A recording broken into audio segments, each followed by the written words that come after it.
তোমাকে শুনতে পাচ্ছ? জি স্যার, শোনা যাচ্ছে। দেখা যাচ্ছে?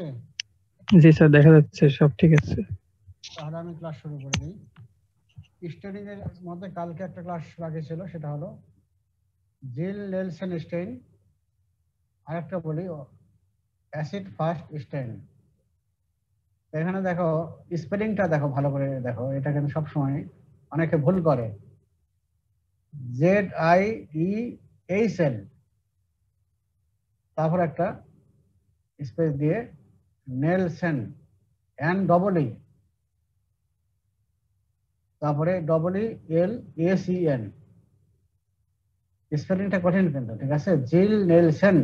হুম, এটা ভালো করে দেখবা, ভুল যেন না হয়। ওটারই আরেকটা নাম আমরা বলি অ্যাসিড ফার্স্ট স্টেন। এখন এই জিল নেলসন স্টেন কেন বলা হয়, এটা আমরা পরে আসতেছি।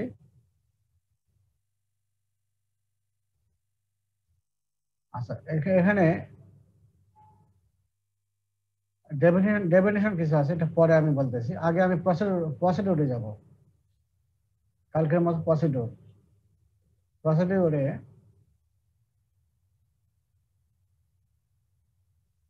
আমাদের রিয়েজেন্ট কি কি লাগবে? কার্বন ফুসিন লাগবে, কার্বন ফুসিন, এবং এটা লাগে হট। তারপরে 20% সালফিউরিক অ্যাসিড লাগবে। এরপরে লাগবে হলো ম্যালাকাইট গ্রিন অথবা methylene blue.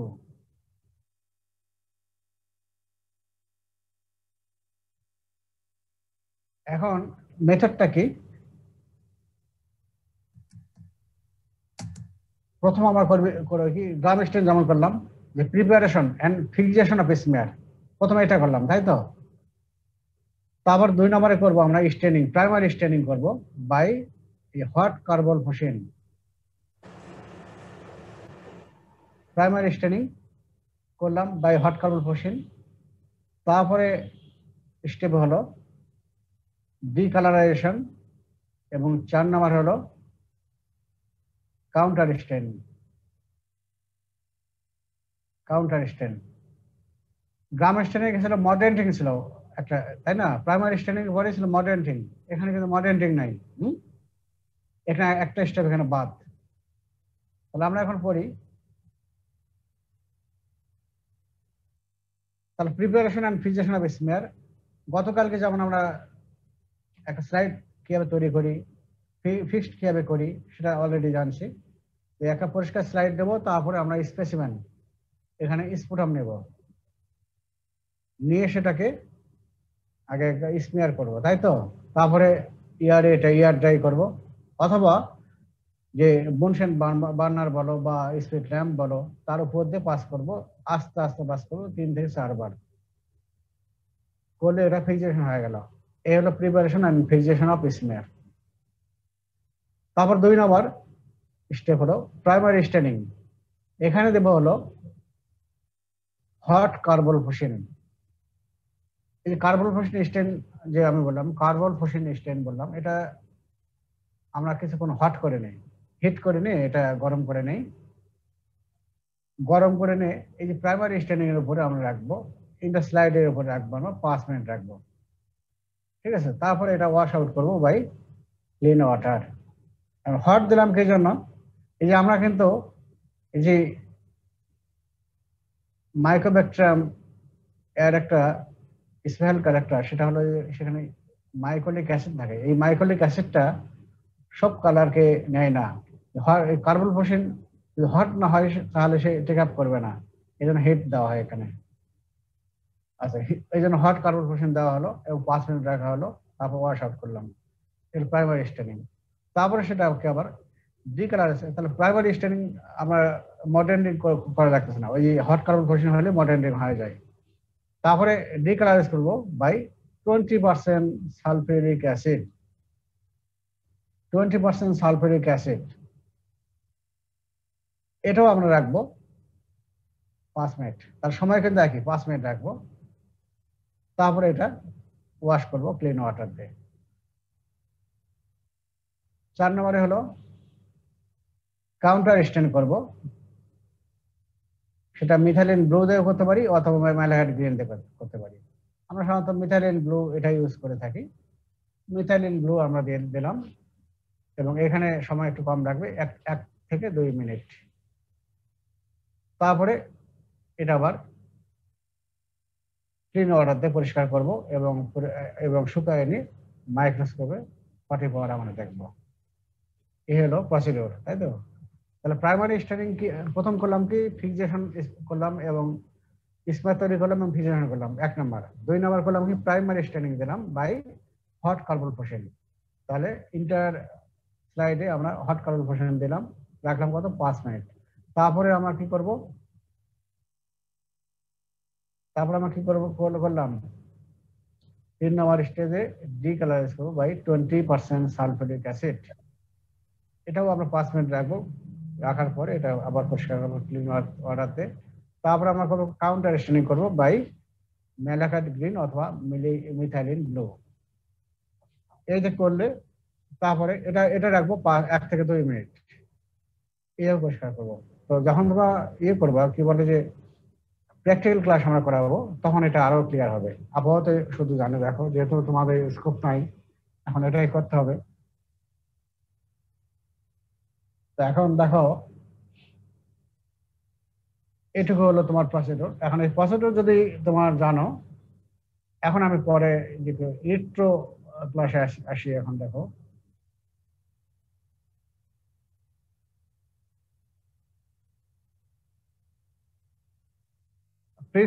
Principles of জিল-নেলসন straining.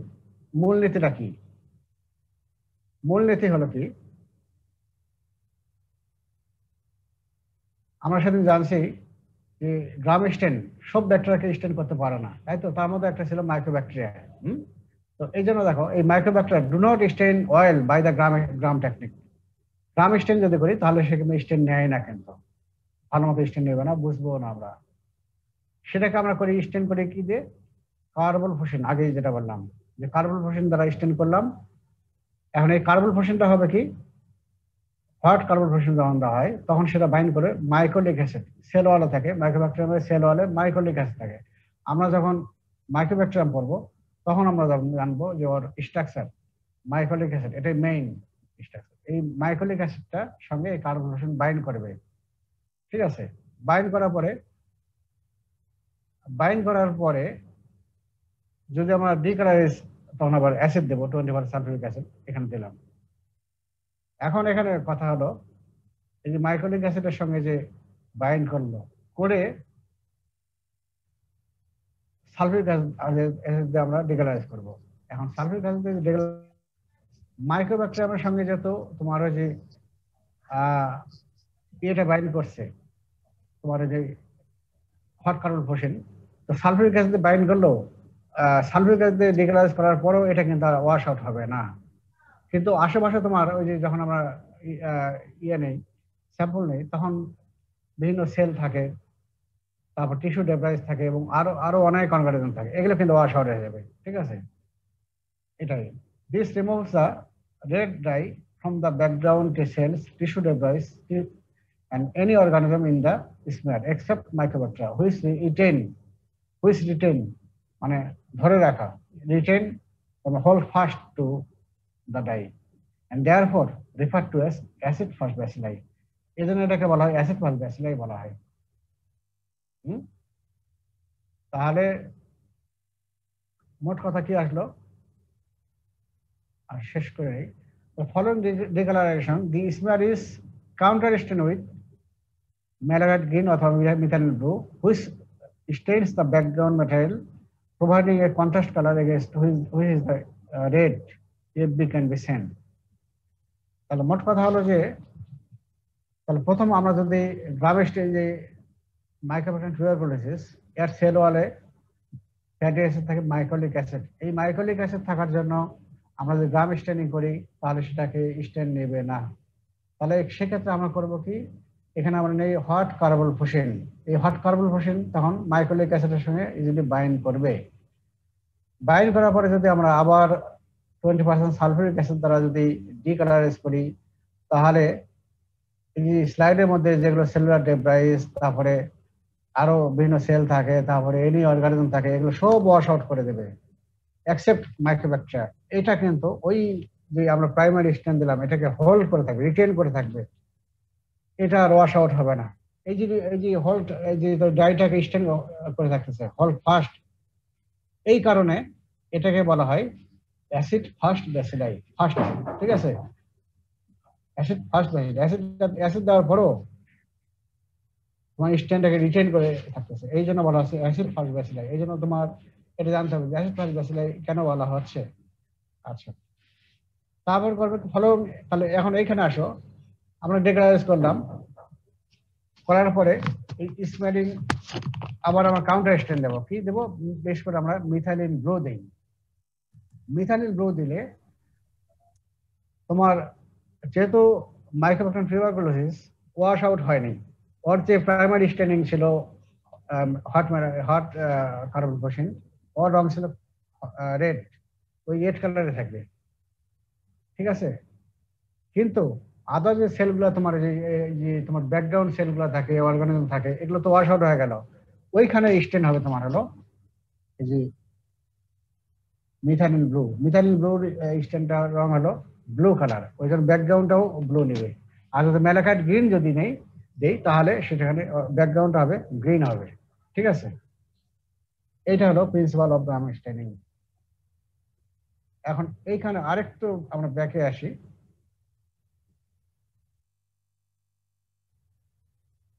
এখন এখানে আমরা আসো, এই যে Ziehl Neelsen stain or acid fast stain, এটা দেখো প্রথম ডিসকভার করে একজন সায়েন্টিস্ট এরলিখ। 1883 সালে, 1883, অনেক 100 বছর, প্রায় 150 বছর হলো, তাই না? 150 বছর কাছাকাছি হয়ে গেল। তারপর সেটাকে আবার মডিফাইড করছে জিল অ্যান্ড নেলসন নামক একজন সায়েন্টিস্ট। ওরা করলো হলো, এই দুইজন সায়েন্টিস্ট করলো, এরা করলো 1885 সালে, 2 বছর পরে।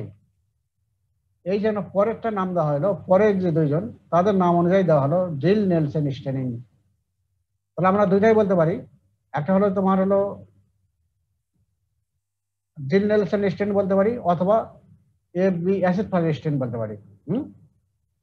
তাহলে এখানে জানতে হবে তোমার এই জিল নেলসন স্টেন, এটার স্পেলিংটা ভুল করা যাবে না। কেন আসলো অত আমরা জিজ্ঞাসা করি না, শুধু জিল নেলসন স্টেন তোমরা জানে রাখো। এখন এটা ইউজটা কি, ইন্ডিকেশন কি?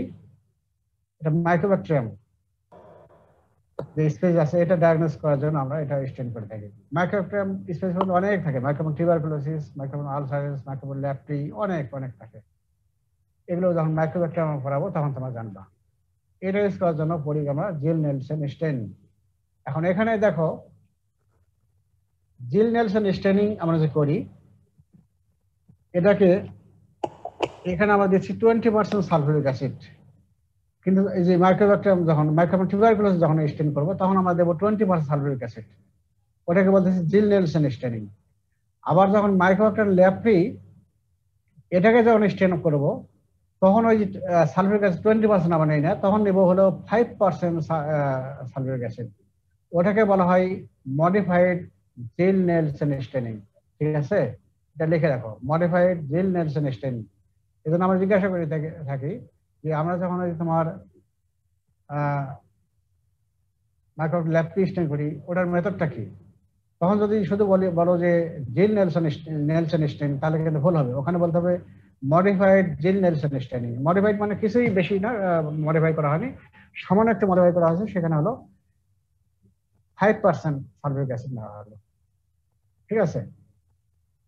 তাহলে প্রথম আবিষ্কার করলো এরলিখ, তারপরে 1883 সালে, তারপর সেটা মডিফাই করলো জিল অ্যান্ড নেলসন 1885 সালে। এই জন্য নাম হলো জিল নেলসন স্টেনিং, এবং ব্যবহার হলো to diagnose the Mycobacterium species including Mycobacterium tuberculosis and Mycobacterium leprae, এবং আরো অনেক আছে। আচ্ছা, এখন পরে এটা আসো। স্যার অ্যাসিড ফার্স্ট ব্যাসিলাই, এটা একটু আরেক কেন নাম স্যার, এটা একটু আরেকবার যদি বলতেন। আচ্ছা, আরেকটু পরে বলতে থামো। এখন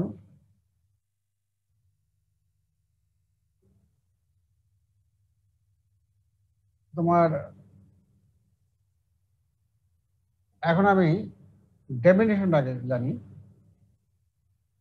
এখন এই যে জিল, যে আমরা যে বলি অ্যাসিড প্লাস ব্যাসিলাই, এটা কেন বলি? এখন যে আমরা এখন যে আমরা যে প্রসিডিউর যেটা জানলাম, সেখান থেকেই আমি জানবো যে অ্যাসিড ফার্স্ট অর্গানিজম কাকে বলা হয়। তাহলে যদি স্টেপটা জানে থাকো তাহলে কিন্তু এটা শিখবে। যেমন দেখো, দি organisms which are not easily stained by ordinary staining methods, but once stained resist decoloration by acids are known as acid fast organism, and method used for staining of this organism is known as acid fast stain. ঠিক আছে? এই জন্য অনেক ছাত্রছাত্রী যায় যে gram positive bacteria কাকে বলা হয়, গ্রাম নেগেটিভ ব্যাকটেরিয়া কাকে বলা হয়, অ্যাসিড ফাস্ট ব্যাকটেরিয়া কাকে বলা হয়, তারপরে অ্যাসিড ফাস্ট কেন বলা হয়, এই জিনিসগুলো জানে না। এই জিনিসগুলো জানতে হয়। এই জিনিসগুলো বেসিক, মাইক্রোবায়োলজির বেসিক জিনিসটা কিন্তু এই জিনিসটা। এটা যখনই কেউ জানে না তখন বলতে পারে যে মাইক্রোবায়োলজি কিছু জানে না।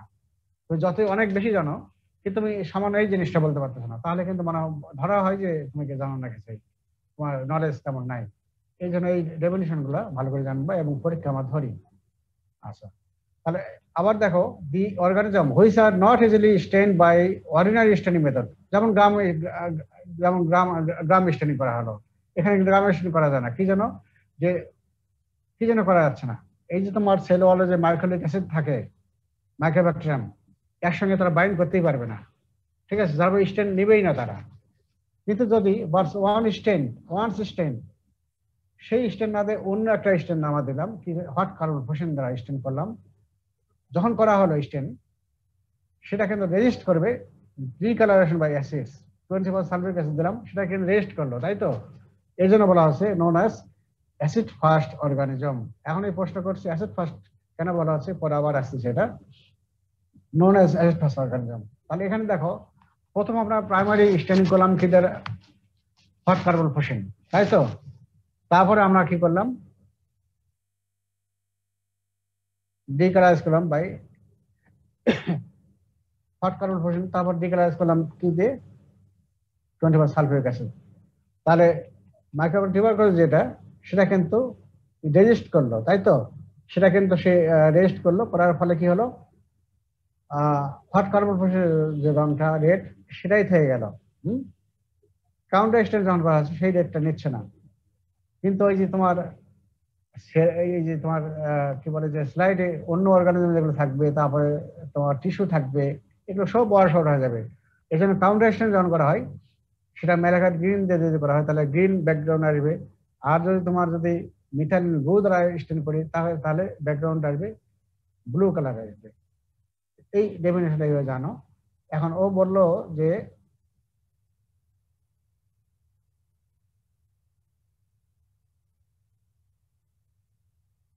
অ্যাসিড ফাস্ট কেন বলা হলো।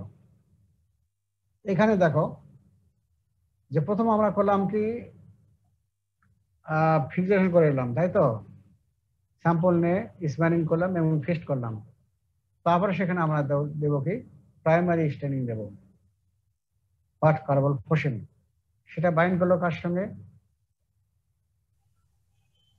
বাইন্ড করলো, মাইক্রোলিক অ্যাসিড বাইন্ড করলো। বাইন্ড করার পরে আমরা যদি 20% সালফিউরিক অ্যাসিড দ্বারা যদি ডিকালারাইজ করে থাকি, তাহলে কিন্তু এই 20% সালফিউরিক অ্যাসিড দিয়ে করলেও, সালফিউরিক অ্যাসিড 20% সালফিউরিক অ্যাসিড মানে কি, এর স্ট্রেংথ কিন্তু অনেক বেশি, তাই তো? যা কিছু তোমার যদি স্কিনে দাও বা যেখানে দাও না কেন, পুরো নষ্ট হয়ে যাবে, তাই না? কিন্তু এই যে এই মাইক্রোলিক অ্যাসিডের সঙ্গে বাইন্ড যখন করলো, তখন কিন্তু আর সেই স্টেন যেটা প্রাইমারি স্টেন যেটা নিচে, সেটাকে এমন ভাবে সে রিটেন করে থাকে, মানে হোল্ড করে থাকে, যাবার সেই স্টেনটাকে সে আর ডিক্রাইজ হইতে দেবে না। এই কারণে তোমার রিটেন মানে হোল্ড করা, হোল্ড ফাস্ট টু ডাই, এই ডাইটাকে সে স্টেন করে নেবে। এই কারণে তাকে বলা আছে অ্যাসিড ফাস্ট ব্যাসিলাই। অ্যাসিড দ্বারা আবার ডিক্রাইজ করতেছে, কিন্তু তারপর সে ডিক্রাইজ হচ্ছে না, এই জন্যই তাকে অ্যাসিড ফাস্ট বলা হচ্ছে, বা আমরা বলি অ্যাসিড ফাস্টেস্ট। কেন? এই যে এটাও জিজ্ঞাসা করে থাকি, তারপর এই জিনিসটা জানিও এটাই। এখন এরপরে এসো, এটা জাস্ট ফিগারে দেখানো হয়েছে, এটা কিভাবে দেখবো। এরপর আমরা দেখবো মাইক্রোস্কোপে দেখবো 20% সালফিউরিক অ্যাসিডে, 40% 40 পাওয়ারে দেখবো। এখানে কালারটা কি আসবে, এফবি অ্যাসিড প্লাস ব্যাসিলাস কি হবে, রেড আসবে, এবং সেটা স্ট্রেট হতে পারে অথবা স্লাইডলি কার্ভ হতে পারে, এবং সেটা সিঙ্গেল থাকতে পারে, অ্যারেঞ্জমেন্ট সিঙ্গেল থাকতে পারে অথবা স্মল কয়েকটা একসঙ্গে থাকতে পারে, এবং কিছু বিডেড, বিডেড মানে তোমার দানা দানা দাগ থাকবে, বিডেড রেড হবে কালারটা। তারপরে সেটা অ্যারেঞ্জমেন্টটা তোমার হলো কি স্ট্রেট হতে পারে অথবা স্লাইডলি কার্ভ হতে পারে, এবং রড শেপ লম্বা হবে। আর অ্যারেঞ্জমেন্টটা কি হবে, সিঙ্গেল একটা থাকতে পারে অথবা কয়েকটা একসঙ্গে থাকতে পারে, এবং বিডেড খাস করা থাকবে। তোমার ফিগারটা দেখাবো তাহলে বুঝবা। আর ব্যাকগ্রাউন্ড যেটা, আর সেলস সেটা নেবে ব্লু, যদি মিথাইল ব্লু দেয় তাহলে ব্লু কালার নেবে, আর গ্রিন মেলাকাট গ্রিন যদি দেয় তাহলে গ্রিন নেবে। আর ব্যাকগ্রাউন্ড যেটা, তাহলে আমরা খালি পুরো যুক্ত টাকা বাড়াইলা তুই সামনের মাসে টাকাটা নিয়ে দিলে কত ভালো হবে টাকা দিও আর ব্যাকগ্রাউন্ড মেটাল, মানে সামনের মাসে এই মাসে 2 মাস টাকা টাকা মার দিব দিব দিত না করে দিব পরে দেখবি বিয়া আমি আমার জলবা তাহলে না কি কথা না কি বাড়াইলাও ব্যাকগ্রাউন্ডে কি কথা আমি তোর মতো এরকম করতাম জান্নাত মিউট কর। তারা তো পড়তে তো দল লাগবে ব্যাকগ্রাউন্ডে করেন তো বিজনেস করবেন না 2000 কথা কে বলতেছে যে কি জি না পরে তুমি মানে পুরো মারবা যুক্ত টাকা বাড়াইছো বাজারের কথা বলতেছে না তুমি জাহান এর আগে কইছো কথা জাহানো তো বাড়াইছে দিকে তো মাইকটা মিউট করেন, কার মাইক আমাকে মিউট করতে হয়, তো ওকে একটু বলে দাও, না হলে আবার মিউট করে দেবো আমি। স্যার মিউট করতে আচ্ছা এখন দেখো, তাহলে মাইক্রোফোন সেটা হবে কি রেড কালার নিলো, আর বাকিগুলো সব তোমার হবে ব্লু কালার অথবা গ্রিন কালার। মেলাঘাট গ্রিন যদি আমরা ব্যবহার করি তাহলে গ্রিন কালার নিবে ব্যাকগ্রাউন্ডটা, আর যদি আমরা ইয়ে করি যদি মিথাইল ব্লু নেই তাহলে ব্লু কালার হবে। এখন রিপোর্টিং আমরা কিভাবে করি দেখো, এখানে ফিগারটা দেখো, এখন ফিগারটা দেখো স্পষ্ট বোঝা যাচ্ছে কিনা। এই যে দেখো ব্যাকগ্রাউন্ড দেখো, এখানে ব্লু কালার নিচ্ছে, এখানে দেখো এই সেলগুলা ব্লু কালার নিচ্ছে দেখো। আর এই যে দেখো এই যে লালসে দেখো লম্বা লম্বা আছে না, এগুলো এগুলো তোমার হলো অ্যাসিড ফল ব্যাসিলাস মাইক্রোবাক্টাম টিউবারকুলোসিস, এগুলোই জানতে হবে। এগুলোই বোঝা যাচ্ছে ফিগারে, যাচ্ছে কি ফিগারে?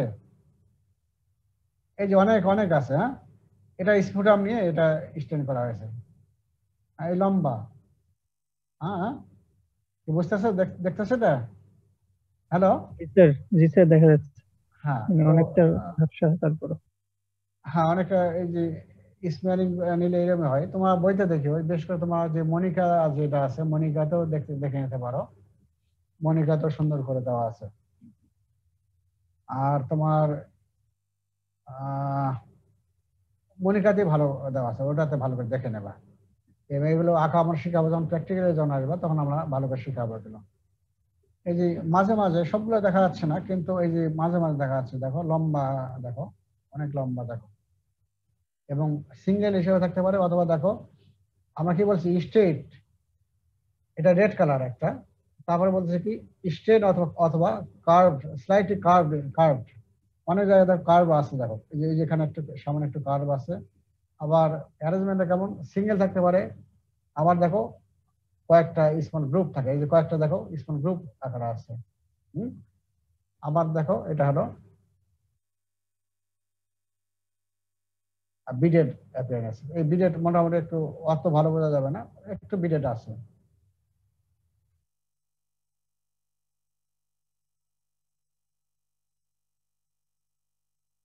এখন রিপোর্টিং আমরা কিভাবে করব,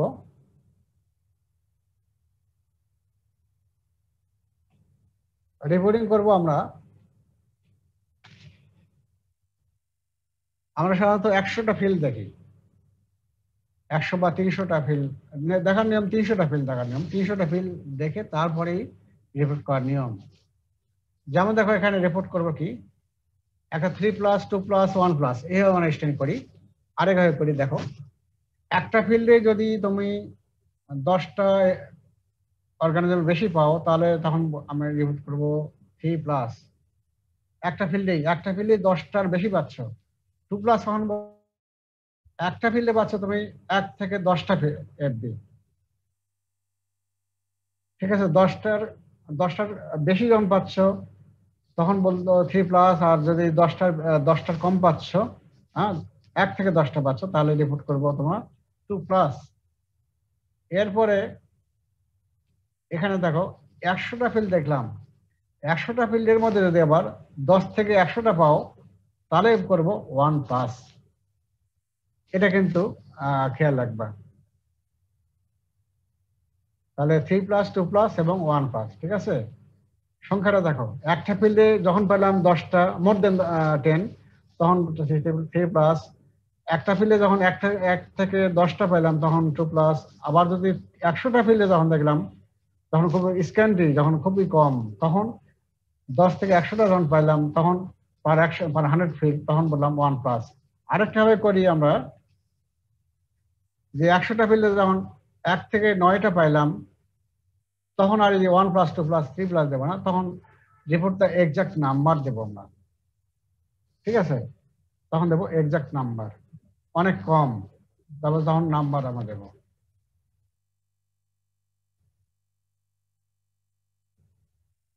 আর যখন আমরা কোনো কিছু পাবোই না, 300টা ফিল্ড দেখলাম কোনো এফবি পাবো না, তখন কিন্তু আমরা রিপোর্ট করব নো এফবি সিন,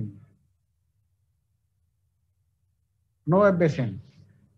কিন্তু এই দেখো নিচে দেখো, do not report negative report দেওয়া যাবে না। Do not report negative because organism may be present but not seen in this field examine. হয়তো যে দেখতেছে সে হয়তো ভুল করতে পারে, সে হয়তো আছে তোমার ফিল্ডে আছে কিন্তু আমি দেখতে পারি নাই, যাবার সেই এই জন্য আমি ভুল করতে পারি, এই জন্য আমি কিন্তু বলতে পারবো নেগেটিভ। এই জন্য আমরা দেখবো ওই নেগেটিভ না দিয়ে আমরা লিখবো কি no AFB seen, no AFB seen. এই হলো তোমার। আর অ্যাসিড ফাস্ট অর্গানিজম কি কি আছে, একটা মাইক্রোব্যাকটেরিয়া কি কি আছে, মাইক্রোব্যাকটেরিয়াম টিউবারকুলোসিস, মাইক্রোব্যাকটেরিয়াম ল্যাপ্রি মেইনলি, আরো অনেক আছে পরে জানবো। এছাড়া কি আছে, সাম অ্যাক্টিনোমাইসিটিস, নোকার্ডিয়া, করিনিব্যাকটেরিয়াম এবং ব্যাকটেরিয়াল অ্যান্ড্রোস্পোর, এই কয়েকটা হলো অ্যাসিড ফাস্ট বলা হয়।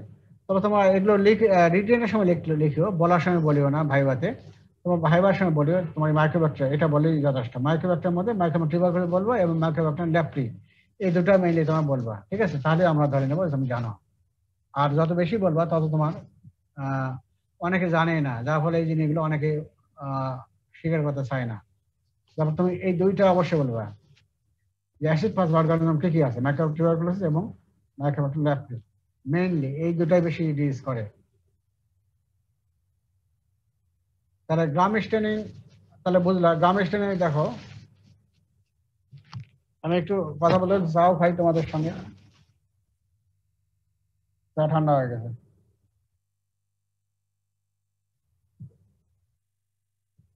চা আর কি খাচ্ছি, ঠান্ডা পানি খাচ্ছি।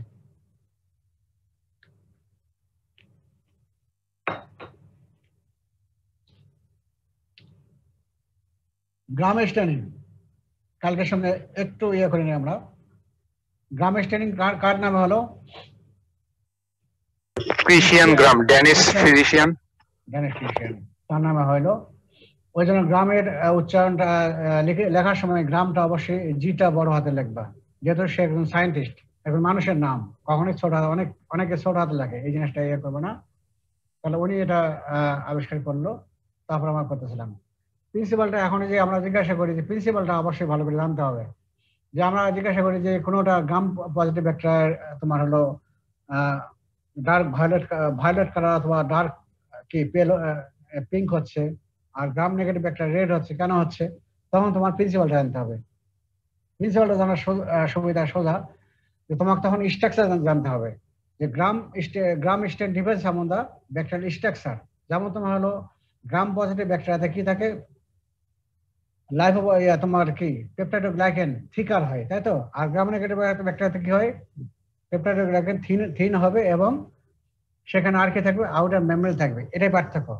এখন দেখো গ্রাম পজিটিভ ব্যাকটেরিয়াতে যখন আমরা স্টেন করতেছি, পেপটাইডোগ্লাইকেন যখন থিক হওয়াতে হবে হচ্ছে কি, যে প্রথমে আমরা স্টেন করতেছি হলো কি, প্রথমে কি স্টেন করতেছি স্যার আমরা crystal violet sir. Crystal violet. তারপরে মডার্নে কি দিয়ে করতেছি sir Lugol's iodine sir. Lugol's iodine. তাহলে এই যে ডাই এবং আয়োডিন এটা একটা কমপ্লেক্স তৈরি করলো। কমপ্লেক্স তৈরি করার পরে যখন এই যে পেপটাইডোগ্লাইকেন এখানে চলে গেল, তখন সেটা পেপটাইডোগ্লাইকেন তাদেরকে টেক আপ করলো এবং সেখানে হোল্ড করে থাকবে।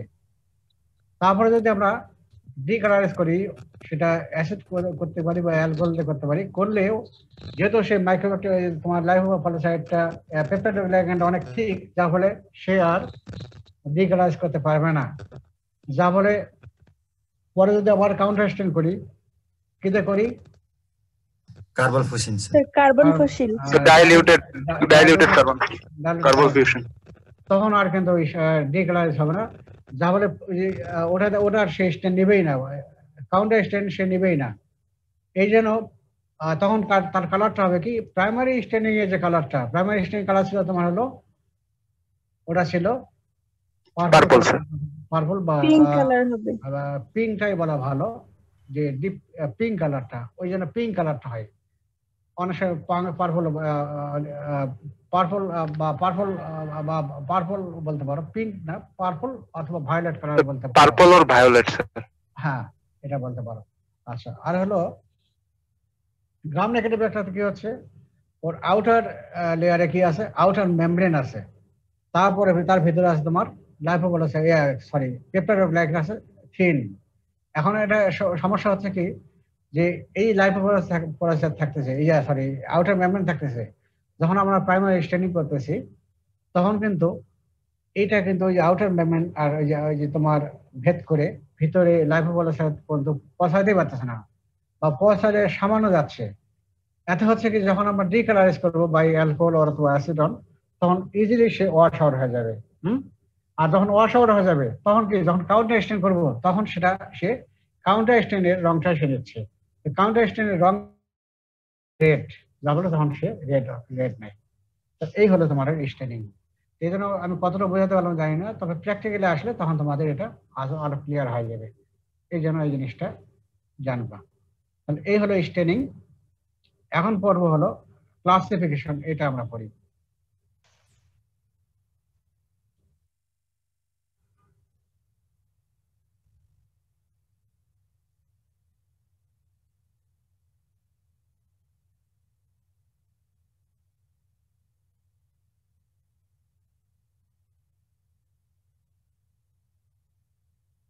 তোমার লেকচার হারিয়ে গেল কোথায়, আমার বুঝতে পারছি না।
আসছে স্যার, আসছে।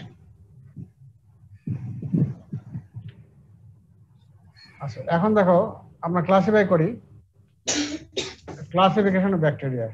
In a partnership, what is should name 4 parts of flower? আচ্ছা, ক্লাসিফিকেশন ব্যাকটেরিয়া আমরা অনেকভাবে কার উপর ভিত্তি করে করি। দেখো, একটা হলো ব্যাকটেরিয়াল মরফোলজি। ব্যাকটেরিয়াল মরফোলজি সেটা হয় যে রাউন্ডের ব্যাকটেরিয়াল মরফোলজি বলতে বুঝি আমরা রাউন্ডের হতে পারে, স্ট্রেট হতে পারে, কার্ভ হতে পারে, কমা শেপ হতে পারে, এগুলো পরে আমরা আসতেছি। তারপরে দেখো nature of the cell wall, cell ওয়ালের নেচার, যেমন সেল ওয়াল নেচার আমরা অলরেডি বললাম যে পেপটাইডোগ্লাইকান কোনোটাতে আছে, তারপরে কোনো কিছু তারপর আছে কি আউটার মেমব্রেন আছে, এখানে একটা দেখলাম। তারপর আমরা কি দেখলাম স্টেনিং ক্যারেক্টার, স্টেনিং ক্যারেক্টার যেমন গ্রাম স্টেনিং করি, তারপরে তোমার এফবি স্টেনিং করি, এগুলোর উপর ভিত্তি করে আমরা ক্লাসিফাই করি। তারপরে আমরা করি ability to grow in the presence or absence of oxygen. কোনো ব্যাকটেরিয়া ব্যাকটেরিয়া বাঁচার জন্য অক্সিজেন লাগে, আবার কোনো ব্যাকটেরিয়া অক্সিজেন লাগেই না। আবার কোনো ব্যাকটেরিয়া স্পোর তৈরি করে, আবার কিছু ব্যাকটেরিয়া স্পোর তৈরি করে না। এগুলোর ক্রাইটেরিয়া ভিত্তি করে আমরা ক্লাসিফাই করে থাকি। এখন এই যে মরফোলজি আমরা বললাম,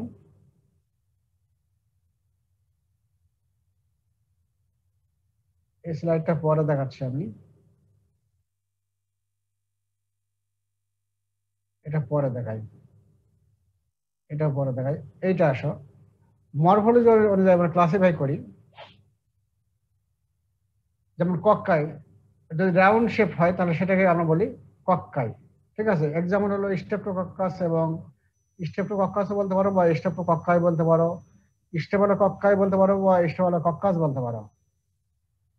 তাহলে মরফোলজি অনুযায়ী গেল কক্কাই রাউন্ড যদি হয়, যদি রড শেপ হয়, লম্বা যদি হয়, তাহলে তাকে বলি আমরা ব্যাসিলাই, ব্যাসিলাস নয় ব্যাসিলাই। যেমন স্কেরিশা কলাই, এটা সংক্ষেপে লিখছি আমি, স্কেরিশা কলাই, পরে তোমাদের ক্লিয়ার হবে। স্কেরিশা কলাই, সালমোনেলা, শিগেলা, প্রোটিয়াস, তার মানে হলো মেইনলি হলো ইন্টারোব্যাকটেরিয়াসি। অনেক অর্গানিজম কক্কোব্যাসিলাই, যেমন হলো কিছু কিছু ব্যাকটেরিয়া আছে যেগুলো তোমার হলো তোমার রাউন্ড হিসাবে থাকতে পারে অথবা রড শেপে হিসাবে থাকতে পারে একই সঙ্গে। রাউন্ডও আছে এবং রড শেপ আছে, এই জন্য একসঙ্গে বলা হয় কক্কোব্যাসিলাই, ঠিক আছে। দুটাই তার মরফোলজি, যেমন বর্ডাটিলা পার্টিওসিস এবং করেনিব্যাকটেরিয়াম, এটাকে বলা। আরো আছে অনেক কিছুই, যেমন হেউলাস ইনফ্লুয়েঞ্জি, ব্রুসিলা, এগুলো হলো তোমার কক্কোব্যাসিলাই। আবার কিছু আছে ফিলামেন্টাস বা ব্রাঞ্চিং, গাছের, যেমন গাছের শাখা প্রশাখা ব্রাঞ্চিং আছে না, গাছের শাখা প্রশাখা যেমন ব্রাঞ্চ আছে, সেরকমই ব্যাকটেরিয়া কিছু আছে ব্রাঞ্চিং, যেমন অ্যাক্টিনোমাইসিটিস এবং নোকার্ডিয়া। আবার কিছু ব্যাকটেরিয়া আছে কমা শেপড বা কার্ভড, যেমন ভিব্রিও কলেরি, হেলিকোব্যাক্টার পাইলরি বা পাইলরাই, যেটাই বলো না কেন।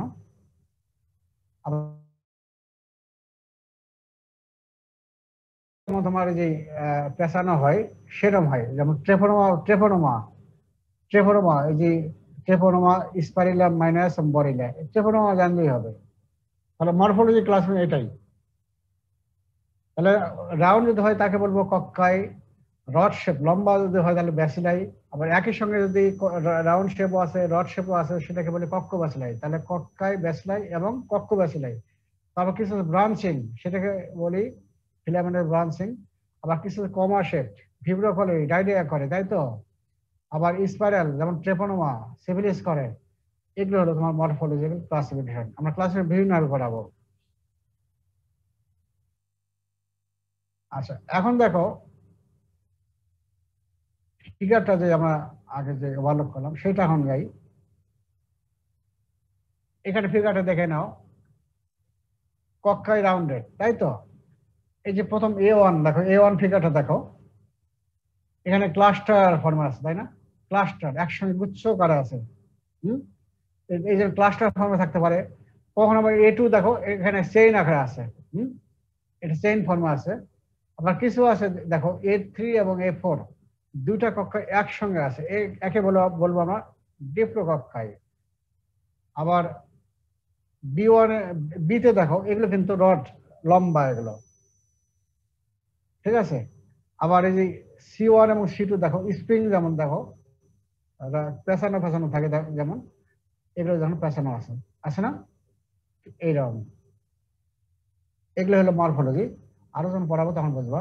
আবার এখানে দেখো যে অ্যারেঞ্জমেন্টটা দেখো, নিচেরটা দেখো অ্যারেঞ্জমেন্ট।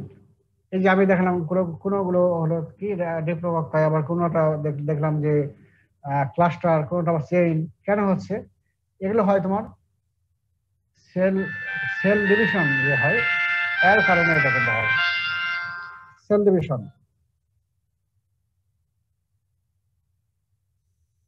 সেল ডিভিশনে কি হয়, যেমন দেখো সেল ডিভিশন যখন হয়, যদি একটা ব্যাকটেরিয়া যখন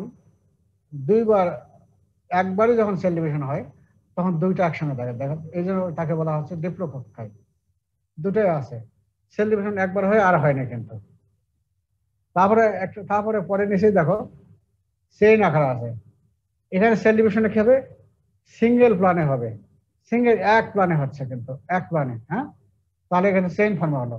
আবার দেখো নিচে দেখো একবারে ক্লাস্টার ফর্ম আছে, কি জানো? এখানে সেল ডিভিশন হয়ে গেছে, এটা সব প্লানে, অল প্লানে সেল ডিভিশন আছে, যার ফলে এটা হলো ক্লাস্টার ফর্ম। এটা জানো, এগুলো আমরা অত জিজ্ঞাসা করি না, এটুকু জানো।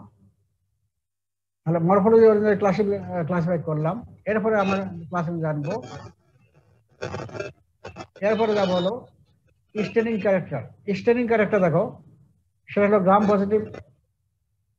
একটা গ্রাম স্টেনিং এর ভিত্তি করে আমরা করবো কি, গ্রাম পজিটিভ ব্যাকটেরিয়া এবং গ্রাম নেগেটিভ ব্যাকটেরিয়া, তাই তো। গ্রাম পজিটিভ ব্যাকটেরিয়ার মধ্যে যেমন স্ট্রেপ্টোকক্কাস, স্টেফিলোকক্কাস। গ্রাম নেগেটিভ ব্যাকটেরিয়ার মধ্যে নাইসেরিয়া, ইস্কেরিসিয়া এবং ক্লেপসিয়েলা, আরো অনেক আছে। এগুলো তোমাদের কাছে এখন কঠিন মনে হচ্ছে, কিন্তু আগে কোর্স শেষ করতে দাও, তখন দেখবে তোমাদের ইজি হয়ে যাবে। এই জন্য প্রথম মনে হচ্ছে যে কত সারমনে কত কঠিন করে বলছে, কত কঠিন মনে হয়, কিন্তু কঠিন কিচ্ছু না। তোমরা ধৈর্য ধরো, লেখাপড়া করে যাও, পরে তোমাদের ইজি একবারে। পানির মতো জলবৎ কি বলে, পানির মতো না, পানির মতো বলে না তো, জলবৎ তরলং নাকি, ঠিক ওই রকমই হবে, দেখিও, আমার উপর আস্থা রাখো। আরেকটা স্টেপ করে কি স্যার, এগুলো সবগুলো মনে রাখতে হবে? মনে এখন রাখতে হবে না, কিন্তু বললাম তো ক্লাস করতে থাকো, অথবা মনে এমনিতেই চলে আসবে, এমনিতে তোমার মনে আসবে, তখন তোমার মুখস্থ করতে হবে না। হ্যাঁ, সিস্টেম ব্যাকটেরিয়া পড়াই, তখন দেখবা যে তোমার এগুলো আপাতত পড়ো, আপাতত মুখস্থ করতে থাকো। ওই যে তোমাকে বললাম না কালকে যে ওই একটা সূত্র, কালকে কি বললাম আমি, সূত্র পরে আমি আসতেছি, আবার ওটা মনে করে দিচ্ছি, তাহলে তোমার মুখস্থ খেয়াল থাকবে। দেখো, আর আরেকটা স্টেপ করে কি অ্যাসিড ফার্স্ট, ওটাকে যেমন এক্সাম হলো মাইক্রোব্যাকটেরিয়া, এ হলো স্টেনিং ক্যারেক্টার, উপরে ভাগ করলাম। এখন দেখো মনে রাখার সুবিধার্থে আমি কালকে যেমন বলেছিলাম, এই যে দিলাম কি, all cocci are Gram positive except the genus Neisseria. নাইসেরিয়াটা খেয়াল রাখো, all cocci are Gram positive except Neisseria. এখন তোমাদের নাইসেরিয়া যদি তুমি মনে করো যতগুলো কক্কা আছে নাইসেরিয়া, এটা হলো গ্রাম পজিটিভ, তাহলে অন্যগুলো কক্কা যখন থাকবে সেগুলো পজিটিভ ধরে নেবা, তাই তো নাকি? তাহলে খেয়াল থাকবে না, এই সূত্রটা খেয়াল রাখো। আবার দেখো অল ব্যাসিলার গ্রাম নেগেটিভ, দেখো অল ব্যাসিলার গ্রাম নেগেটিভ এক্সেপ্ট কয়েকটা মাত্র, ফরেনিব্যাকটেরিয়াম, ব্যাসিলাস এবং ক্লস্ট্রিডিয়াম, আর কয়েকটা আছে লিস্টেরিয়া এবং অ্যাক্টিনোমাইসিটিস।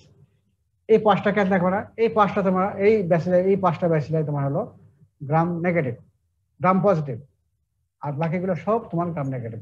তাহলে তোমার খেয়াল থাকবে না, তাহলে তোমার খেয়াল থাকবে। এই জন্য মুখস্থ করার, আমি তো মুখস্থ করতে সবসময় ইয়ে করি যে বুঝে মুখস্থ অবশ্যই, কিন্তু বুঝে মুখস্থ করবো। এই যে সূত্রটা তোমার যদি জানা থাকে তাহলে তোমার কিন্তু পরে আবার সিস্টেম একটা যখন আমি পড়াবো তখন দেখবে তোমার ইজি হয়ে যাবে। এইটা পড়ো আপাতত। এখন ওই ব্যাকটেরিয়া যে আমরা এত মরফোলজি এবং স্টেনিং এর ভিত্তি করলাম, যে ব্যাকটেরিয়া স্টেনিং এর ভিত্তি করে মরফোলজি অনুযায়ী করলাম কক্কা এবং ব্যাসিলাই মেইনলি, আমি অন্যগুলো নিয়ে আসলাম না। এগুলোকে আবার স্টেনিং এর ভিত্তি করে গ্রাম পজিটিভ এবং গ্রাম নেগেটিভ ভাগ করলাম, যাকে এটা বাদ দাও। এরপরে এসে দেখো এখানে আবার দেখো মরফোলজিটা আবার ভালো করে দেখো। এখানে দেখো ক্লাস্টার ফর্মে আছে, গ্রাফ লাইক ক্লাস্টার, আঙ্গুর ফলের মতো থোকা থোকা আছে। এখানে এই যে ক্লাস্টার ফর্মে কি জন্য থাকলো? সেল ডিভিশন হলো কি অল প্লানে আছে যতগুলো, ঠিক আছে, অল প্লানে সেল ডিভিশন হলো যা আপনার ক্লাস্টার ফর্মে থাকে। যেমন এক্সাম্পল হলো স্টেফিলোকক্কাস, আঙ্গুর ফল যেমন থোকা থোকা থোকা থাকে ঠিক এইরকমই, এবং রংটা কি হলো ভায়োলেট কালার বলতে পারো অথবা ডার্ক পার্পল বলতে পারো, তাই তো, ডিপ পার্পল বলতে পারো। আবার আরেকটা দেখো, এখানে দেখো চেইন আকারে আছে, তাই তো। এখানে সেল ডিভিশন হয়ে গেল কি সিঙ্গেল প্লানে। এটার এক্সাম্পল স্টেফিলোকক্কাস। এটাকে ইলেকট্রন মাইক্রোস্কোপে যেমন স্টেফিলোকক্কাস দেখালাম যে ক্লাস্টার ফর্মে, তাই তো। এখানে দেখো তো আঙ্গুর ফলের মতো থোকা থোকা আছে কিনা, দেখো তো আঙ্গুর ফল যেমন থোকা থোকা, তাই তো, পার্থক্য আছে, ঠিক আঙ্গুর ফলের মতো থোকা থোকা আছে, দেখো স্টেফিলোকক্কাস হয়ে আছে।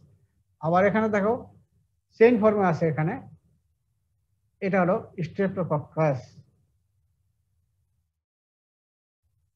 তারপরে এখন এক্সাম্পল আমরা জানি ফিলামেন্টাস বা ব্রাঞ্চিং,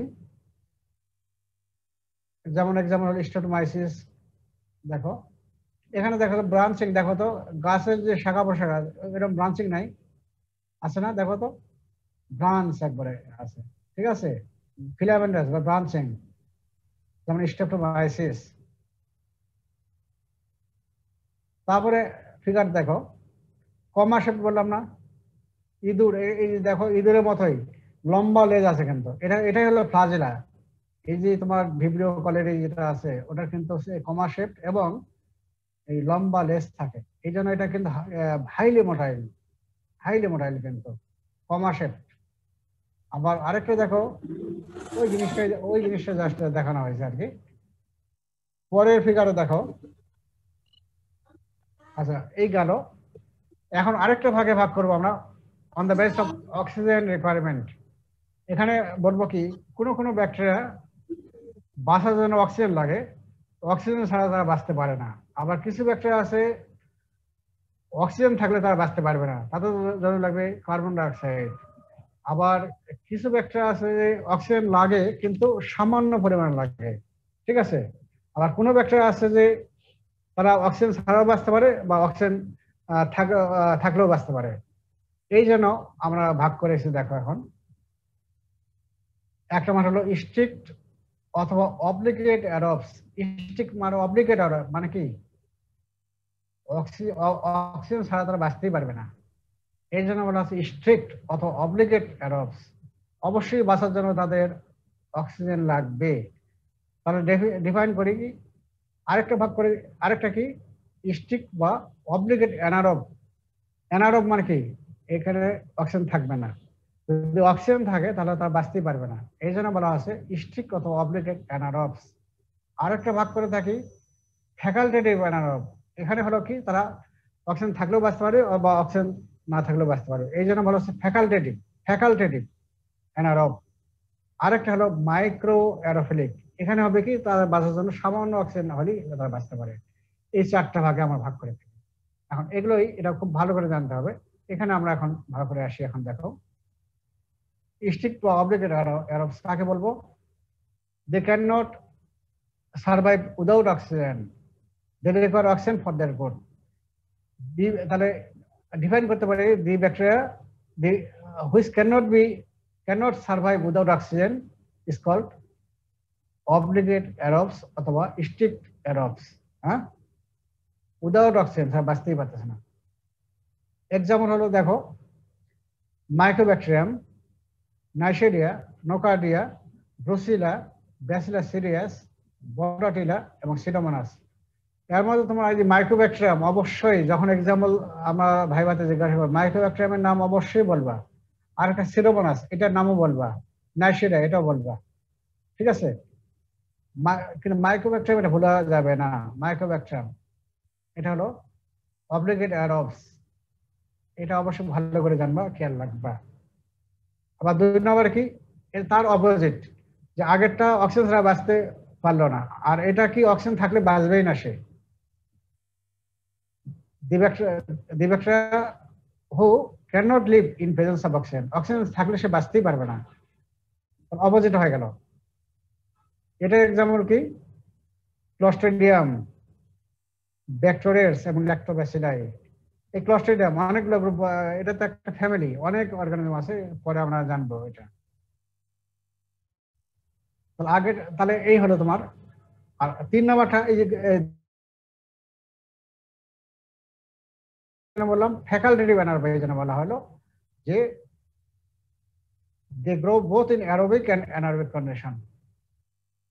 তাহলে অক্সিজেন থাকলেও বাঁচতে পারতেছে এবং অক্সিজেন না থাকলেও বাঁচতে পারবে, এবং মোস্ট অফ দ্য অর্গানিজম আর ফ্যাকাল্টেটিভ অ্যানারোবিক, বেশিরভাগই। ইন্টারোব্যাকটেরিয়া মানে কি বলা হয়, এটা ইন্টেস্টাইনে থাকে অনেক লয়, যেমন এই যে সালমোনেলা, শিগেলা, ইস্কেরিশিয়া কোলাই, এগুলো বললাম না, এগুলো সব তো আমার ইন্টারোব্যাকটেরিয়ার মধ্যে পড়ে। তাহলে স্টেফিলোকক্কাস, স্ট্রেপ্টোকক্কাস, অনেক অনেক, এগুলো আস্তে আস্তে আমরা জানবো। আবার মাইক্রো অ্যারোফিলিক, মাইক্রো সামান্য রাখতেছে অ্যারোফিলিক, অ্যারো মানে কি বাতাস। তাহলে এখানে কি বলবো, an aerobic bacterium that require oxygen is present in the air, এটাকে বলা হচ্ছে মাইক্রো অ্যারোফিলিক। যেমন হলো তোমার হলো স্পাইরোকিটস, স্পাইরোকিটসের মধ্যে কি ট্রেপোনোমা, এরপর হলো হেলিকপ্টার পাইলোরি বা পাইলোরাই এবং ক্যাম্পাইলোব্যাক্টার। এই তোমার হলো on the base of oxygen requirement গেল। আবার স্পোর ফর্মিং আরেকটা ভাবে করি কি, স্পোর ফরমেশনের উপর ভিত্তি করে করি। স্পোর ফর্মে কিভাবে করি তোমরা আগে জানছো, অলরেডি কিন্তু পড়ানো হয়ে গেছে যে গ্রাম পজিটিভ ব্যাসিলাই এবং আদার্স, তাই তো।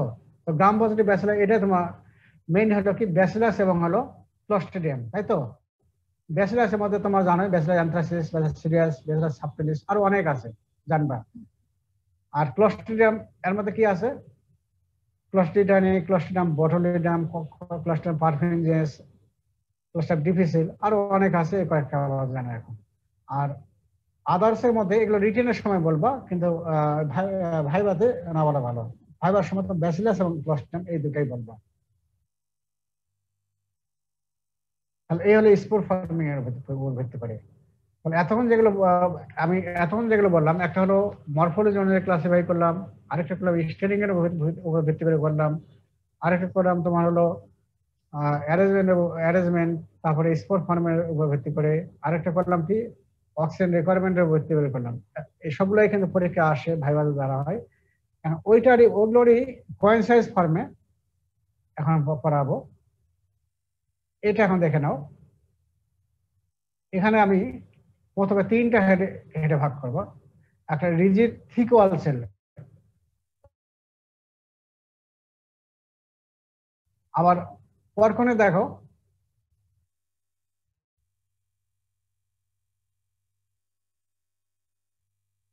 দুই নম্বর পয়েন্ট হলো ফ্লেক্সিবল থিন ওয়াল সেলস। হ্যাঁ, তাহলে একটা হলো রিজিড থিক ওয়াল সেলস, আর হলো এটা হলো ফ্লেক্সিবল থিন ওয়াল সেলস, আরেকটা হলো ওয়াললেস সেলস। সেলই তার ওয়ালই নাই। হ্যাঁ, তাহলে 3টা হেডলাইন ভাগ করলাম। তো এক্সাম্পল ওয়াললেস সেল ব্যাকটা হলো মাইক্রোপ্লাজমা। আমরা কিন্তু এই জন্য জিজ্ঞাসা করি যে ওয়াল একটা সেলে একটা অর্গানিজম নাম বলো, তার ওয়াল নাই, তখন তোমাকে বলতে হবে অবশ্যই ওয়াললেস ব্যাকটেরিয়া হলো মাইক্রোপ্লাজমা। আবার ফ্লেক্সিবল থিন ওয়াল সেলস যেমন ট্রেপোনোমা, বরিয়া এবং লেপ্টোস্পাইরা। ট্রেপোনোমা অবশ্যই বলতে হবে, ট্রেপোনোমা ভ্যালিডাম, ফ্লেক্সিবল থিন ওয়াল সেলস, এই জন্য গ্রাম স্টেনিং করা যায় না, তাই তো। তাহলে 3টা হেডলাইনে ভাগ করলাম। এখন আমরা ভাগ করব এই যে রিজিড থিক ওয়াল সেলস, একে আবার ভাগ করবো আমরা। একটা হলো ফ্রি লিভিং সেল অথবা এক্সট্রা সেলুলার ব্যাকটেরিয়া। কিছু ব্যাকটেরিয়া আছে সেলের ভিতরে থাকে, আবার কিছু ব্যাকটেরিয়া আছে সেলের বাইরে থাকে। তাহলে এখানে ভাগ করব, একটা হলো extra cellular bacteria free living, আরেকটা ভাগ করব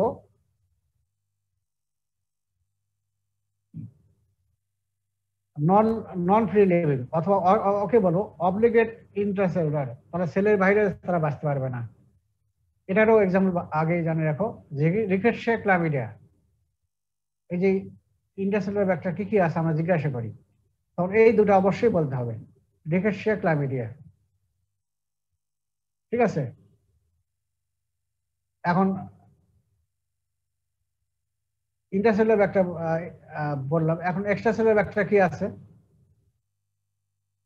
এক্সট্রাসেলুলার ব্যাকটেরিয়া একেবারে ভাগ করব তোমার স্টেনিং এর উপর ভিত্তি করে। একটা গ্রাম পজিটিভ, একটা হলো গ্রাম স্টেনিং এর উপর ভিত্তি করে করবো, আর একটা হলো অ্যাসিড ফাস্টের উপর ভিত্তি করে করবো। তাহলে গ্রাম পজিটিভ ব্যাকটেরিয়া করলাম একটা, তারপরে তোমার হলো গ্রাম নেগেটিভ, আরেকটা হলো অ্যাসিড ফাস্ট। পরে আসতে এই যে 3 নাম্বার হলো অ্যাসিড ফাস্ট, তাই তো?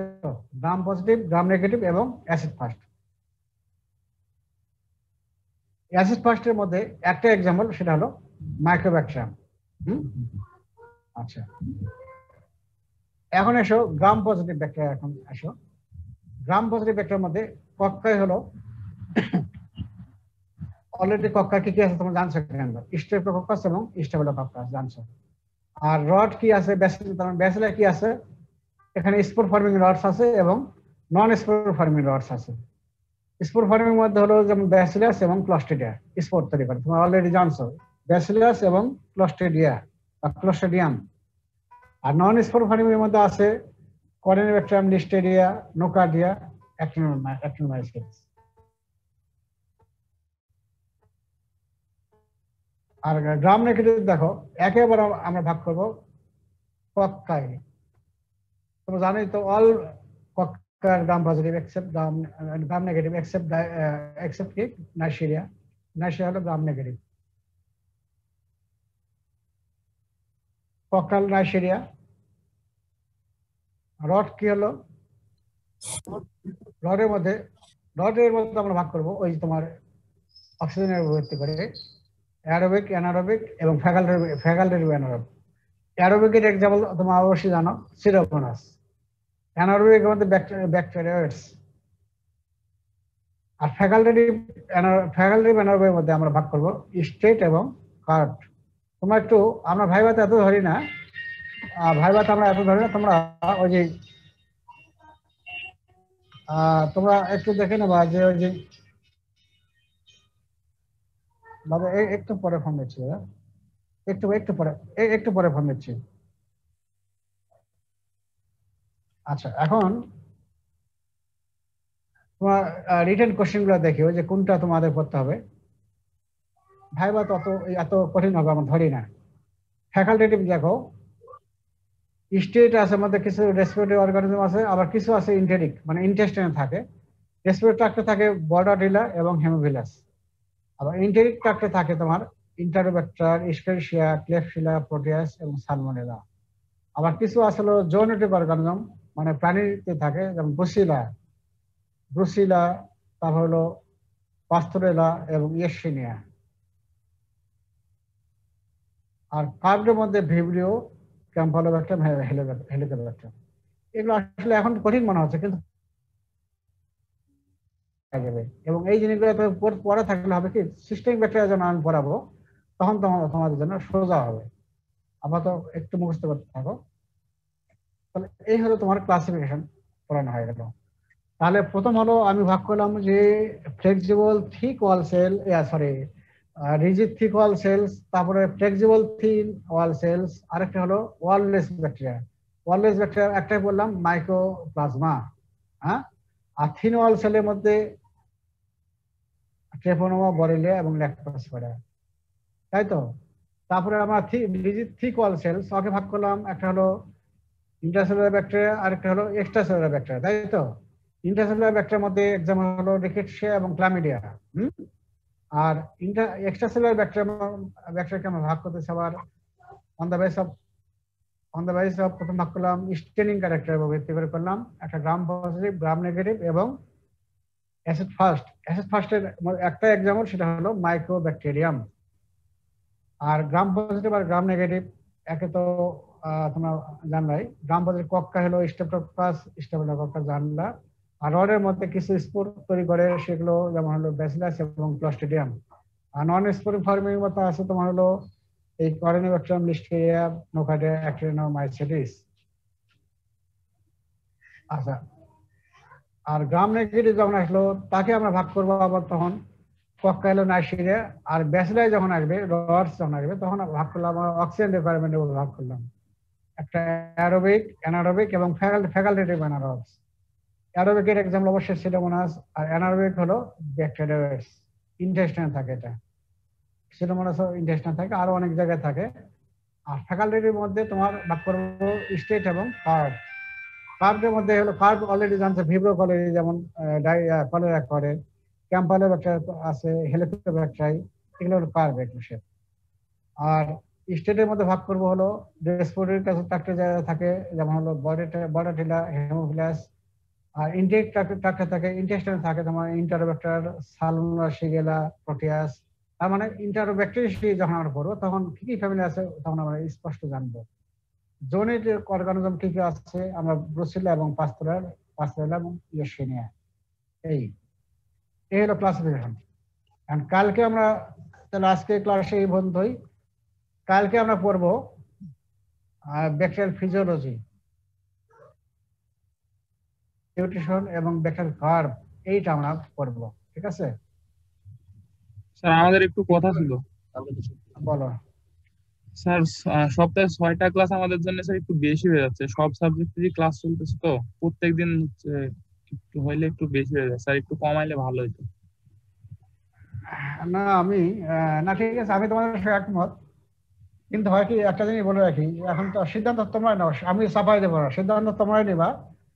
যে আমি প্রথম দিনে বলেছিলাম যে ফার্মাকোলজি কিন্তু ছোট্ট একটা সাবজেক্ট, এখানে কিন্তু ওদের ফার্মাকোলজি ক্লাসটা তাড়াতাড়ি শেষ করে যদি হয়ে যেত আমাদের তো সুবিধা হয়তো। ছোট সাবজেক্ট, টার্মগুলো একটু কঠিন, এটা স্বীকার করবো, টার্মগুলো কঠিন কিন্তু ছোট। আবার প্যাথোলজি যদিও বড়, কিন্তু প্যাথোলজি পড়ানোর মতো কিছু নাই। প্যাথোলজি বড় অবশ্যই, কিন্তু পড়ানোর মতো তোমাদের এমবিবিএস লেভেলে পড়ানোর মতো কিছু নাই। কিন্তু ওখানে তোমাদের মধ্যে আমি একটা বললাম যে হেমাটোলজি ডিগ্রি বইটা এবং ইজি ভাবে দেওয়া আছে, ওটা পড়লেই মোটামুটি হয়ে যায় এবং ছোট। তারপরে আরেকটা পড়তে হয় কি জেনারেল প্যাথোলজি, সেটাও কিন্তু তোমার হলো ছোট, খুব বেশি বড় না। আর সিস্টেমিক প্যাথোলজি যেটা, সেটা তোমার এই যে ভিন্ন টিউমার নিয়ে আলোচনা করা হয়। এখানে কিন্তু মোটামুটি ভাইবার জন্য কোন সিস্টেমে কোন টিউমার হয় এগুলো জানলে কিন্তু যথেষ্ট। আর রিটেনের জন্য হয়তো কিছু স্পেসিফিক কিছু ইয়ে আছে, সেগুলো মানে জানতে হয়। হ্যাঁ ঠিক আছে, তো এই জন্য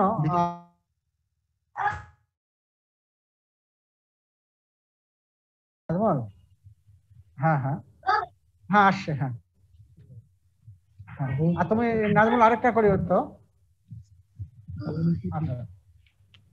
আর আর মাইক্রোবায়োলজি হলো কি, দেখো ব্যাকটেরিওলজি, তারপরে ভাইরোলজি, ইমিউনোলজি, মাইক্রোলজি, প্যারাসাইটোলজি এবং ক্লিনিক্যাল মাইক্রোলজি, কতগুলো মিলে দেখো। এবং দেখো আমাদের বই, তুমি বই পত্র যাও, তোমার অবস্থা গাইড হয়ে যাবে। একটা বইতে তুমি তোমাদের নিজেরা দেখছো, বই তো দেখছো নাকি? বই তো তোমার সাজা গোছা কোথা পাবা, দেখো তো। ওটা আমি যদি তোমাদের শীট না দিতাম তাহলে কিন্তু তোমরা ওভারকাম করতে পারবে না। কিন্তু এই জন্য তো আমি ক্লাস বেশি নেই এবং তোমার শীট আমি দিয়ে দিই। শীট দেওয়ার ভালো দিকও আছে, খারাপ দিকও আছে, ভালো দিকও আছে, খারাপ দিকও আছে, ঠিক আছে? তারপরে ওই খারাপ দিকটা পরে আমি বলবো। তো এই জন্য আমাদের কমপক্ষে 100টা ক্লাস লাগে। এখন 100টা ক্লাস মেনটেন করতে গেলে দেখা যাবে কি, প্যাথোলজি ফার্মাকোলজি আগে শেষ হয়ে যায়, তখন মাইক্রোবায়োলজি একা হয়ে যায়, তখন ওরা আবার পরীক্ষার জন্য আবার তখন চাপ দেয়। 3টা মিলিয়ে তো একটা ফেজ। এখন আমি তো ফেজ কমিটির সভাপতি, তখন ওই যে ওদের চাপ পড়ে যায় যে খালি পরীক্ষা। তো এখন তোমার সিদ্ধান্ত নাও যে 6টা করবো না 5টা করবা। এখন একটা কাজ করতে পারো, সপ্তাহে 5টা করতে পারো, সেটা করতে পারো। হ্যাঁ 5টা করে 5টা করতে পারো, তাহলে আর কিছুদিন পরে হয়তো ওই সাবজেক্টগুলো শেষ হইলে তখন আমরা 6টা করে করতে পারবো। কোনটা? ফার্মাকোলজিটা শেষ হলে তখন 6টা করে করা যাবে। স্যার ফার্মাকোলজি বেশি ক্লাস নাই স্যার, অল্প ক্লাস আছে। মানে স্যার 10 থেকে 11টা বা 12টা ক্লাস নিলেই স্যার শেষ হয়ে যাবে স্যার ফার্মাকোলজি। তখন উনি আবার কিন্তু চাইবে যে আবার রিভিউ করতে চাইবে, তখন তোমার বলবে রিভিশন করাটা তো স্যার আমাদের জন্য কঠিন হয়ে যাবে স্যার। তখন স্যার ওই ক্লাস কমিয়ে দেওয়া হবে। না তোমার তখন রিভিউ হয়তো ক্লাস আমরা করবে ওইটা না, সপ্তাহে 2টা বা 3টা করলাম যদি রিভিউ না করে। রিভিউ ক্লাস করবে না, পরে যখন তোমাদের যে সেকেন্ড প্রুফ যখন হয়ে যাবে, তোমাদের সরি তোমাদের সেকেন্ড প্রুফ যখন হয়ে যাবে না, তখন তোমার রিভিউ ক্লাস করবা। তখন তো তোমার অলরেডি তোমাদের কলেজে আসবে, তখন তোমার রিভিউ ক্লাস করবা। রিভিউ ক্লাস তোমার ওই যে যেহেতু হয়ে গেছে, তোমার ওই যে আসলে একটা হলো কি যে সামনাসামনি ক্লাস নেওয়া একটা ভিন্ন ব্যাপার, এবং তোমার যে এই তোমার যে অনলাইনে ক্লাস নেওয়া কিন্তু অনেক, এই যে আমি কেমন বোঝাতে পারতেছি আমি জানি না, তো এই সামনাসামনি ক্লাস নিলে আরো ভালো করে বোঝাতে পারতাম। এটাকে আমি খুব একটা না স্যার 4 ঘন্টা সময় স্যার মোবাইল বা কম্পিউটার সামনে নিয়ে থাকা লাগে স্যার। এটা কিন্তু স্যার আমাদের খুবই স্যার কষ্টকর একটা বিষয় স্যার। কষ্টকর। এখন হচ্ছে এখন উপায় তো না, দেখো এখন তো উপায় না, কি করবা এখন তো দেখো দিকে তাকায় থাকা, হেডফোন কানে নিয়ে থাকা স্যার, এটা স্যার খুবই কষ্টকর স্যার আমাদের। এটা কষ্টকর, এটাই আর কি। আর স্যার বিভিন্ন জনের বাসা স্যার বিভিন্ন জায়গায় নেট প্রবলেম স্যার, অনেক সমস্যা স্যার। এই জন্য স্যার ক্লাস একটু 5টাই দেন স্যার সপ্তাহে। না ঠিক আছে, ক্লাসে ঠিক আছে, তোমাদের কথা মানতেছি তো, আমি তো ক্লাসে মাঝখানে একদিন গ্যাপ দিলে স্যার ভালো হবে আমাদের, একটু মানে পড়াও পড়তে পারবো স্যার, প্রতিদিন না পড়তে পারলে বুঝতে পারবো না। আচ্ছা কোন দিন গ্যাপ দেবে সেটা বলো আমাকে। সোম বা মঙ্গলবারের দিকে স্যার আপনার সুবিধা মতো। স্যার সপ্তাহের মাঝামাঝিতে দিলে ভালো হয় স্যার গ্যাপটা। তাহলে বলো কোন দিন, তাহলে শনি রবি কি সোমবারে গ্যাপ দিবা? স্যার মঙ্গলবারে মঙ্গলবারে গ্যাপ দাও। মঙ্গলবার সেমিনার থাকে তো মাঝে মাঝে মাসে। আচ্ছা স্যার ঠিক আছে। তো মঙ্গলবারে তোমরা গ্যাপ দাও এখন থেকে, ঠিক আছে? আমার তো খেয়াল না থাকলেও খেয়াল করে দিও।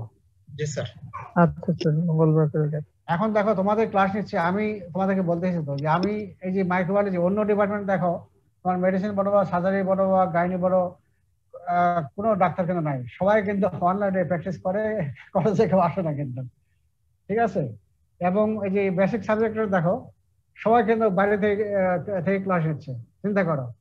কিন্তু মাইক্রোবায়োলজি আমরা মাইক্রোবায়োলজি এমন পাপ করেছি যে আমাদের শুক্র নাই, শনি নাই, শুক্রবার নাই, শনিবার নাই, তারপরে গভর্নমেন্ট ছুটি, ঈদের দিনও কাজ করেছি, ঈদের দিন সবাই নামাজ পড়লো, তারপরে নামাজ পড়ে সবাই আসলো ক্লাস করলো, তারপর আমাদের যারা পূজা আমরা করতে পারতেছি না, পূজা বাদ দিয়ে আমরা কিন্তু কাজ করতেছি। তারপরে বৌদ্ধ পূর্ণিমা গেল, মানে কোনো ছুটি নাই আমাদের, ঠিক আছে? এবং আমাদের গভর্নমেন্টে একবার লিখিত হবে, মিনিস্ট্রি থেকে একবার বলা আছে ছুটি ক্যান্সেল। আমাদের লাভটা কি বলো? লাভ তো নাই, কিন্তু একটা হলো কি মানুষের দেশের সেবা দিতে হবে, তাই তো? আমরা সেবা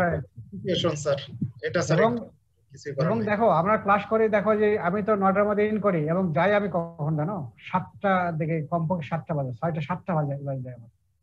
এবং ইভেন একদিন আমাদের রাত্রি 2:30টা পর্যন্ত কাজ করতে লাগছে, তারপরে 2 দিন করছি আমরা 1টা পর্যন্ত। চিন্তা করতে পারো? চিন্তা করো তাহলে, তোমার চিন্তা করো, গত মার্চ থেকে আমরা সেইভাবে কাজ করতেছি এবং এই 4টা ডিস্ট্রিক্ট নিয়ে কাজ করতেছি, এবং আমি এই 4টা ডিস্ট্রিক্ট পরিচালনা আমি করি। আমি কি কষ্ট করতেছি সেটা মানে ভাষায় আমি প্রকাশ করতে পারবো না, তারপরে দেশের স্বার্থে সবার স্বার্থে আমি কাজ করতেছি, এটুকুই। তারপর তো চাচ্ছি যে তোমাদের ক্লাস মনে করো এই যে তোমার বা অন্য মেডিকেল হয়ে গেছে কি, অন্য মেডিকেলে যেমন রংপুর মেডিকেল বা রাজশাহী মেডিকেল, ওরা করে কি থার্ড ইয়ার থেকে ক্লাস নেওয়া শুরু করে, কিন্তু তারপর ওরা কিন্তু ক্লাস কিন্তু অনেকটা নিয়ে ফেলছে কিন্তু ওই দিনাজপুরে এম আব্দুল মেডিকেল কলেজে, এখানে আমরা কিন্তু থার্ড ইয়ারে নেই না, শুধু 4th ইয়ারে নেই। তো এর জন্য আমরা কিন্তু পিছিয়ে আসছি, কিন্তু অন্য মেডিকেল থেকে আমরা পিছিয়ে আসছি। তারপর আমাদেরকে ডিউ টাইমে শেষ করতে হবে, যাতে তোমরা ডিউ টাইমে পরীক্ষা দিতে পারো, তাই না? এই জন্য তোমরা চিন্তা করো। এবং আমি একটাই বলবো যে তোমরা কিন্তু ক্লাসে নিয়মিত অ্যাটেন্ড করবা। এখন আমি তোমাদের জোর করবো না, পরে জোর করবো অবশ্যই যদি ক্লাস না করো। কারণ হলো যে তোমরা যদি ক্লাস না করো, নিজেকে বারবার আমি বলবো নিজেকেই ফাঁকি দেবা, এবং এই যে ক্লাস যদি বুঝতে না পারো তখন মুখস্থ করে কয়দিন খেয়াল রাখবে। এবং এই জিনিসটাই তোমরা যখন তোমরা মনে করো যে এমবিবিএস ডিগ্রি, এটা কোনো ডিগ্রির মধ্যে এখন যে একটা মানে পরিস্থিতি এসে গেছে, এমবিবিএস কে কেউ আর মানে তুমি হয়তো চাকরি পাইলা, তুমি যখন চাকরিতে উপজেলা লেভেলে গেলে তুমি কোনো পাত্তাই পাবে না, তোমাকে দামই দেবে না। যেমন সবাই এখন একটা ইয়ে থাকে যে সবাইকে ডিগ্রি করতে হবে। এখন ডিগ্রি করতে গেলে তোমাকে অবশ্যই এই যে মাইক্রোবায়োলজি অবশ্যই ভালো করে জানতে হবে, কারণ যখন তুমি অ্যাডমিশন টেস্টে যাবা তখন মাইক্রোবায়োলজি থেকে প্রচুর কোশ্চেন থাকে সেখানে। তারপরে তোমার যখন তুমি সেটা মেডিসিন বলো বা গাইনি বলো বা সার্জারি বলো, যে কোনো একটা সাবজেক্ট পড়ো, মাইক্রোবায়োলজি তোমাকে ছাড়বে না, তখন তোমাকে নলেজ তোমাকে ওই অ্যাপ্লাই করতেই হবে, অথবা তুমি পাস করতে পারবে না। এই জিনিসটা মনে রেখে তুমি তোমার মাইক্রোবায়োলজি ভালো করে পড়ো এখন থেকে তোমার ভবিষ্যৎটা তোমার বিল্ড আপ করার জন্য, যে তোমার ফাউন্ড, এই যে তোমার যে একটা তোমার বিল্ডিং এর ইয়েটা ভিত যদি মজবুত হয় তাহলে কিন্তু বিল্ডিং ভালো হয়। তেমনি তোমাদের যদি এই যে বেসিক সাবজেক্ট পেশ করে মাইক্রোবায়োলজি যদি ভালো করে পড়া থাকে, তোমার ভিতটা মজবুত হবে, তখন তুমি ভালো ডাক্তার হতে পারবে, নতুবা তুমি কখনোই ভালো ডাক্তার হতে পারবে না। এই হিসাবে মনে করে তোমরা লেখাপড়া করে যাও। এই তো ঠিক আছে, ভালো থাকো সবাই। তাহলে কালকে কি বার? কালকে বন্ধ নাকি? জি স্যার। আচ্ছা, তো ঠিক আছে, কালকে বন্ধ রাখো। আর তাহলে আগামী শনিবারে দেখা হচ্ছে এবং ব্যাকটেরিয়াল ফিজিওলজি ক্লাস করবো। ধন্যবাদ স্যার। ধন্যবাদ স্যার।